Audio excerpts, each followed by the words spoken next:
Oh, tu crois que tous les footballeurs sont comme Cristiano Ronaldo qui évite alcool, soda, cigarettes et certains aliments? Tu seras surpris d'apprendre que beaucoup de joueurs ne s'en préoccupent pas tant. Beaucoup de footballeurs boivent des sodas et de l'alcool quand ils en ont envie, mangent ce qu'ils veulent et fument ce qu'ils veulent. À part les substances interdites, bien sûr, et on n'est même pas là pour juger. Nous sommes là pour voir 10 footballeurs célèbres fumeurs. Maurizio Sarri n'est pas sur cette liste. Nous avons 10 footballeurs, pas entraîneurs de football. Allons-y directement. Numéro 1, Roger Nainggolan.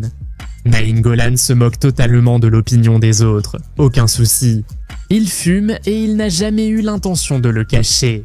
À l'époque où il jouait pour l'association sportive Roma, il laissait ses coéquipiers dans le vestiaire et allait fumer avec l'entraîneur adjoint. Eux, non, ce n'était pas désolé. À ce stade, il faut laisser l'entraîneur de la Lazio tranquille. Les habitudes de fumeur de Nainggolan n'étaient de pas très saines, mais à son apogée, il entrait toujours sur le terrain et livrait des performances parmi les plus voraces. Interrogé sur ses habitudes de fumeur, le Belge a déclaré « Je sais que je devrais donner le bon exemple. J'ai des enfants, mais je suis juste un footballeur. Je fais mon travail. Tout le monde sait que je fume et je ne peux pas le cacher, mais je n'en ai pas honte. Maintenant, au cas où vous penseriez que Nainggolan est aussi excentrique parce qu'il fume, le prochain footballeur de cette liste va vous montrer que juger les gens par leurs habitudes n'est pas une très bonne idée. Numéro 2, Marco Verratti. De plus, à Old Trafford en 2019, le maestro du milieu de terrain italien a passé toute la nuit à boire et à fumer lors de la fête d'anniversaire de Neymar.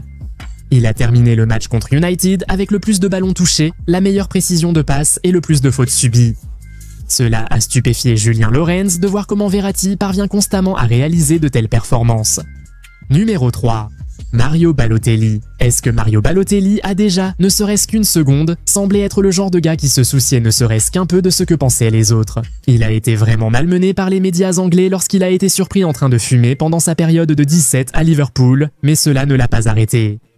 Même sanctionné pour avoir fumé dans un train, il n'a pas arrêté. Les seuls qui ont réussi à l'arrêter un moment étaient l'Associazione Calcio Milan. Recruté à Liverpool, il a dû accepter des règles strictes, dont l'interdiction de fumer et la limitation d'alcool. Ça a marché car il n'a pas été surpris en train de fumer à Milan. Après avoir quitté le club, il a repris aussitôt son habitude. Le gars a été surpris en train de fumer juste avant ses débuts avec Brescia. C'était un grand match contre la Juventus. Encore une fois, Super Mario s'en fiche. Numéro 4, Johan Cruyff. Comme mentionné, Cruyff a tout remporté comme joueur et entraîneur. 3 ballons d'or, 4 coupes d'Europe, 13 titres de champion, 13 coupes nationales. Il a presque tout réussi avec la Coupe du Monde, mais a perdu la finale de 1974. Il a tout de même été nommé meilleur joueur du tournoi. Au-delà de tout cela, Johan Cruyff a laissé un héritage qui perdure à l'Ajax et à Barcelone. Il est sans aucun doute l'un des plus grands joueurs et l'un des plus grands entraîneurs à avoir jamais honoré ce sport. Et bon sang, qu'est-ce qu'il aimait fumer! Donc, si vous avez besoin d'une preuve que fumer des cigarettes n'affecte pas votre grandeur, ni ne limite votre potentiel en tant que footballeur, ne cherchez pas plus loin que Johan Cruyff. Il fumait beaucoup, mais il a quand même atteint des sommets dont beaucoup de footballeurs et d'entraîneurs rêvent encore. Quand on dit qu'il fumait beaucoup, on veut dire énormément. Il fumait 20 cigarettes par jour et selon certains rapports, ce nombre est monté à 40 quand il est devenu entraîneur. Oui, tous les jours. 40 chaque jour. Nous devons cependant préciser que nous ne recommandons pas ce genre de tabagisme intensif, c'est vraiment mauvais pour la santé. Cela a fini par affecter la santé de Cruyff. En 1991, le légendaire néerlandais a dû subir un pontage cardiaque, problème attribué à l'augmentation de sa consommation de cigarettes.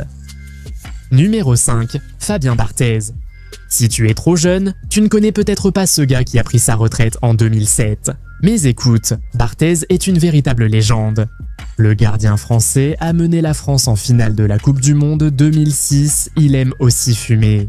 Pourquoi aurait-il figuré sur la liste? Ses habitudes de fumeur sont devenues un sujet lors de son arrivée en Angleterre en 2000. Il a rejoint Manchester United au tournant du siècle. Malgré la controverse médiatique sur le gardien fumeur, Sir Alex Ferguson a déclaré en interview que cela ne le dérangeait pas. Le célèbre entraîneur a dit qu'il savait que Barthez fumait avant son arrivée au club et l'a tout de même recruté. Pour Fergie, fumer des cigarettes était bien mieux pour ses joueurs que de boire de l'alcool, mais malheureusement pour lui, c'était cette dernière habitude qui était la plus courante chez les joueurs en Angleterre. L'un des fils les plus fidèles de Fergie, vainqueur de la Ligue des Champions en 2008, consommait à la fois cigarettes et alcool. Oh non, ce n'est sûrement pas Cristiano Ronaldo. Comment peux-tu penser ça? C'est le numéro 6, Wayne Rooney. Durant sa carrière, Rooney a souvent eu des problèmes avec les supporters anglais pour diverses raisons. Entre le scandale de tricherie, ses affaires avec des prostituées, l'urination en public, les fêtes arrosées et la conduite en état d'ivresse, tu vois, il y a beaucoup de raisons. Parmi tout cela, il y avait aussi son habitude de fumer. Les supporters anglais n'aimaient tout simplement pas que l'un de leurs héros soit fumeur, alors il a dû subir beaucoup de critiques de la part des fans et des médias à cause de son penchant pour la cigarette. Il n'est d'ailleurs pas le seul footballeur anglais à avoir subi ce traitement médiatique à cause du tabac. Wilshere aussi. Numéro 7. Jack Wilshere a raconté qu'à Arsenal, la première fois qu'il a été surpris avec une cigarette, les médias anglais ont pris une photo et l'ont publiée dans les journaux. Mais, eh bien, selon lui, cela ne l'a pas vraiment dérangé. Seule l'opinion de son entraîneur Arsène Wenger l'inquiétait. Et le lendemain, il a été rassuré par une remarque amusante du patron qui lui a dit « Ne t'inquiète pas, quand je prends un verre, j'aime aussi une cigarette ». Wilshere a été vu fumer plusieurs fois. Et les médias se sont acharnés sur lui. Cette fois, il a dû présenter des excuses pour cela. Qui d'autre a apprécié la gestion calme de Wenger? Un autre ex-joueur d'Arsenal n'a pas eu la même clémence que Wilshere du coach après avoir été surpris à fumer. Numéro 8. Wojciech Szczesny. Après une défaite en Premier League contre Southampton en 2015, le gardien polonais est allé sous la douche pour fumer une cigarette.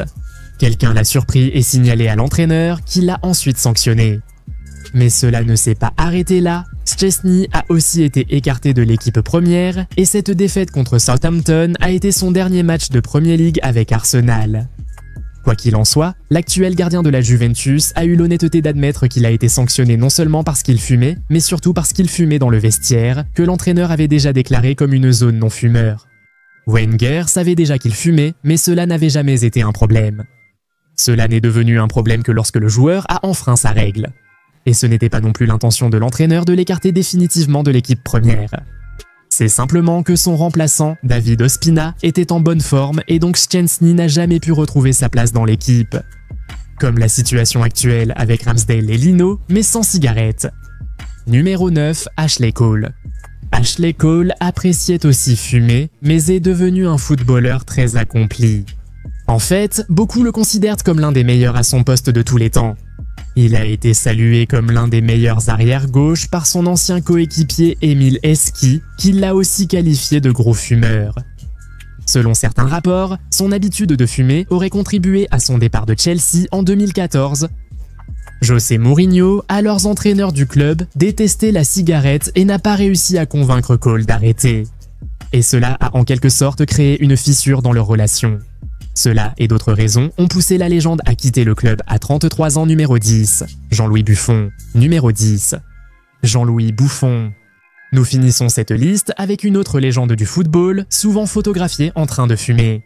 Après la qualification de la Juventus en finale de Ligue des Champions 2017, il a été photographié détendu dans sa voiture, avec des amis, fumant une cigarette. Et vous savez ce qu'il faut retenir de cette vidéo? Juger les gens selon leurs habitudes n'est pas toujours une bonne idée. Tant que cette habitude ne nuit pas, laissez-les faire. Presque tous les joueurs cités sont des légendes du football, mais ils fumaient, et alors? D'autres grands joueurs comme Zidane, Özil, Maradona fumaient aussi. Ajoutez d'autres noms en commentaire si vous en connaissez. Cependant, nous devons quand même vous conseiller de faire attention aux habitudes que vous adoptez. Comme on le dit souvent, les fumeurs risquent de mourir jeunes, alors soyez prudents et prenez soin de vous. Si vous avez apprécié cette vidéo, mettez un like et abonnez-vous à la chaîne. N'oubliez pas d'activer la cloche pour ne rien rater des prochaines vidéos. On se retrouve dans la prochaine vidéo, salut!